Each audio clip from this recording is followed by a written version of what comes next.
ಶ್ರೀಗುರುಭ್ಯೋ ನಮಃ. ಹರಿಕಥಾಮೃತ ಸಾರ ಗುರುಗಳ ಕರುಣದಿಂದ ಪಣಿತು ಪೇಳುವೆ ಪರಮ ಭಗವದ್ಭಕ್ತರಿದನಾದರದಿ ಕೇಳುವುದು. ಶ್ರೀಮದ್ ಹರಿಕಥಾಮೃತ ಸಾರ ಶ್ವಾಸ ಸಂಧಿಯಲ್ಲಿ 22ನೇ ಶ್ಲೋಕ.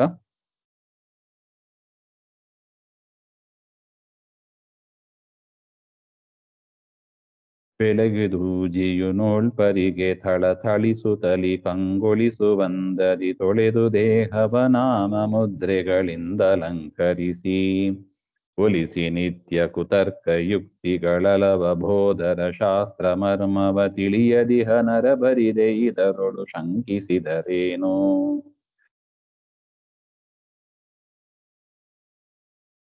ಅಂದ್ರೆ ಚೆನ್ನಾಗಿ ತೊಳೆದ ಪೂಜಿ ಅಂದ್ರೆ ತಾಮ್ರದ ಪಾತ್ರೆ, ಚೊಂಬು ಅಂತಾರ ನೋಡಿ, ಅದು ನೋಳ್ಬರಿಗೆ ಥಳಥಳ ಚೆನ್ನಾಗಿ ಹುಣಸೆಹಣ್ಣು ಹಾಕಿ ತಿಕ್ಕಿದ್ರೆ ಫಳಫಳ ಅಂತ ಇರ್ತದೆ ನೋಡಿ.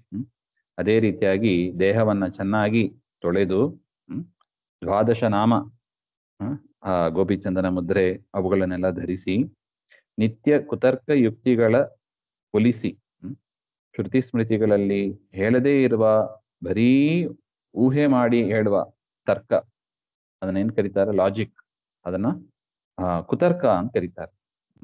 ಅದನ್ನ ಅಂತಗಳನ್ನ ಓದಿ ಅಲವಬೋಧರ ಶಾಸ್ತ್ರ ಮರ್ಮವ ತಿಳಿಯದಿಹ ನರ, ಶ್ರೀಮನ್ ಮಧ್ವಾಚಾರ್ಯರ ಶಾಸ್ತ್ರ ಸರ್ವಮೂಲ ಗ್ರಂಥಗಳು ಏನಿದೆ ಅದರ ಮರ್ಮ, ಅದರ ನಿಜವಾದ ಅರ್ಥವನ್ನ ತಿಳಿಯದೇ ಇರುವ ಮನುಷ್ಯ ಬರಿದೇ ಇದರೊಳು ಶಂಕಿಸಿದರೇನು ಅಂತ. ಆ ಮನುಷ್ಯನಿಂದ ಏನು ಪ್ರಯೋಜನ? ಈ ಗ್ರಂಥದಲ್ಲಿ ಇದು ಸರಿಯಾಗಿದೆಯೋ, ಇದನ್ನ ಓದಬೇಕು ಓದಬಾರ್ದು ಹಾಗೆಂತೆಲ್ಲ ಶಂಕೆ ಮಾಡಿದರೆ ಆ ಮನುಷ್ಯ ಬದುಕಿ ಏನು ಉಪಯೋಗ ಅಂತಾರೆ ಒಂದೇ ಮಾತಿನಲ್ಲಿ. ಅದರಿಂದ ಮಾನವ ಜನ್ಮ ದೊಡ್ಡದು, ಮಧ್ವ ಮತದ ಸಿದ್ಧಾಂತದ ಪದ್ಧತಿ ಬಿಡಬೇಡಿ, ಬಿಟ್ಟು ಕೆಡಬೇಡಿ, ಹಾಗೆ ಅಂತ ಅದರ ಅರ್ಥ. ಅಂದ್ರೆ ಇದಕ್ಕೆ ಚೊಂಬಿನ ದೃಷ್ಟಾಂತ ಯಾಕೆ ಕೊಟ್ರು ಹಾಗೆಂದ್ರೆ, ಅದು ಹೊರಗೆ ನೋಡೋದಕ್ಕೆ ಮಾತ್ರ ಇರ್ತದೆ, ಹುಣಸೆಹಣ್ಣು ಹಾಕಿ ತಿಕ್ಕಿದ್ರೆ. ಒಳಗೆ ಹೇಗಿರ್ತದೆ? ಕಪ್ಪು. ಅದೇ ತರ ಆಚಾರ್ಯರ ಶಾಸ್ತ್ರ ಓದದೇ ಇದ್ರೆ ಹೊರಗೆ ಚೆನ್ನಾಗಿ ಕಾಣಬಹುದು, ಅಂಗಾರ ಅಕ್ಷತೆ ಎಲ್ಲ ಚೆನ್ನಾಗಿ ಇರ್ತದೆ, ಆದರೆ ಒಳಗೆ ಕಾಮ ಕ್ರೋಧ ಇತ್ಯಾದಿಗಳು ತುಂಬಿ ಇರ್ತದೆ, ಅದರಿಂದ ಉಪಯೋಗ ಇಲ್ಲ ಅಂತ ಹುಟ್ಟ ಅಭಿಪ್ರಾಯ.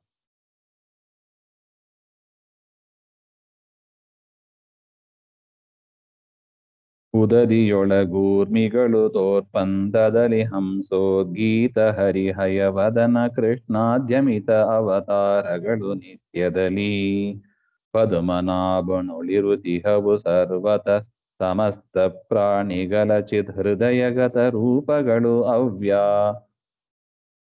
ಅವ್ಯವಧಾನದಲ್ಲಿ ಬಿಡದೆ.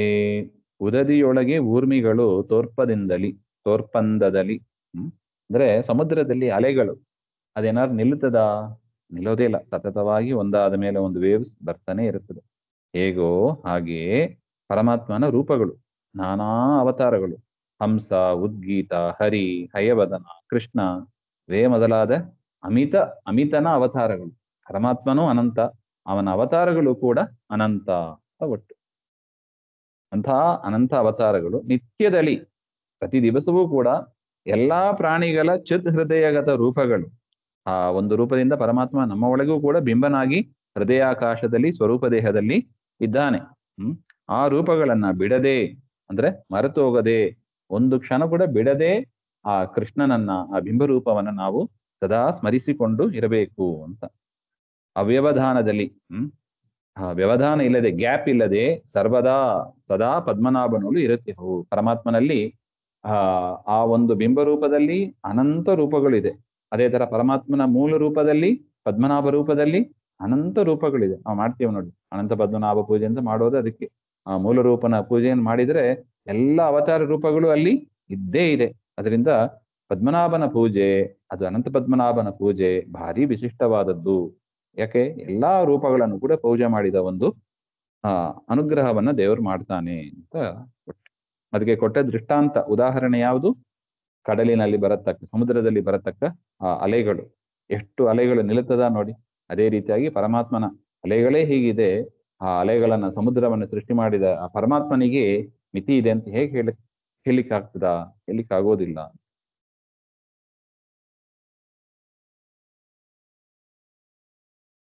ಶರದಿಯೊಳು ಮಕರಾದಿ ಜೀವರು ಇರುಳು ಹಗಲೇಕ ಪ್ರಕಾರದಿ ಚರಿಸುತನು ಮೋದಿಸುತ್ತಲಿ ಪಂದದಿ ಜಗತ್ರಯವು ಇರುತಿಹದು ಜಗದೀಶನುದರದಿ ಕರೆಸುವುದು ಪ್ರತಿಬಿಂಬ ನಾಮದಿ ಧರಿಸಿಹುದು ಹರಿನಾಮ ರೂಪಂಗಳನು ಅನವರತ. ಹೇಗೆ ಸಮುದ್ರದಲ್ಲಿ ಮೊಸಳೆ ಮುಂತಾದ ಜೀವರು ಹಗಲು ರಾತ್ರಿ ಅಲ್ಲೇ ಇರ್ತವೆ, ಒಂದೇ ರೀತಿಯಾಗಿ ಸಂಚಾರ ಮಾಡ್ತಾ ಸಂತೋಷದಿಂದ ಇರ್ತವೆ. ತಾನು ಸಮುದ್ರದಲ್ಲಿ ಇದ್ದೀವಿ ಅಂತ ಅದಕ್ಕೆ ಏನಾದ್ರು ಬೇಸರ ಇದೆಯಾ? ಎದ್ದೆಬಿ ಉಪ್ಪು ನೀರು, ಆದರೂ ಸಂತೋಷವಾಗಿ ಹೇಗೆ ಇದೆಯೋ ಅದೇ ರೀತಿಯಾಗಿ ಇಡೀ ಜಗತ್ತು ಯಾರನ್ನ ಆಶ್ರಯಿಸಿದೆ? ಪರಮಾತ್ಮನನ್ನ ಆಶ್ರಯಿಸಿದೆ. ಎಷ್ಟು ಚೆನ್ನಾಗಿದೆ ನೋಡಿ ಉದಾಹರಣೆ.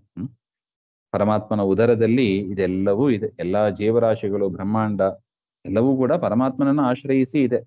ಮತ್ತು ಪ್ರತಿಬಿಂಬ ನಾಮದಿ, ಪ್ರತಿಬಿಂಬ ಅಂತ ಕರೆಯತಕ್ಕ ಆ ಪರಮಾತ್ಮನೂ ಕೂಡ ಅನವರತ ಯಾವಾಗಲೂ ಹರಿನಾಮ ರೂಪಗಳನ್ನು ಪಡೆದಿದೆ ಅಂತ ಅರ್ಥ.